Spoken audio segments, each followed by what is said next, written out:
Hey everyone, welcome back to New Motorcycle Riders. If you enjoy our content, please hit that like button and subscribe. It's a huge help and lets us reach more riders like you. This video is Project Kawasaki KZ900. Today, we're rediving into Andy's incredible restoration of a 1976 Kawasaki KZ900. This was the very first bike Andy ever rode, so bringing one back to life was a real passion project. First, he had to locate one. Fortunately, his father contacted him with the location of one that needed a lot of love. As you can see, the KZ started out pretty rough, but nothing that a lot of love cannot fix. Bringing one back to life was a real passion project. We knew right away this would be a complete ground-up restoration.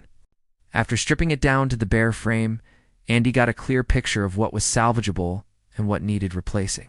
The frame went straight to the powder coater and returned ready to assemble. A quick look at the parts pile confirmed most of it were beyond saving. Luckily, he managed to restore the original speedometer cluster. Finding original bodywork was impossible, but he found a fantastic painter to perfectly recreate that classic paint scheme.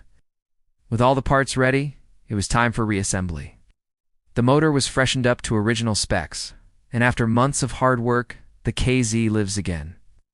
Thanks for watching, and don't forget to like and subscribe. Please leave us a comment.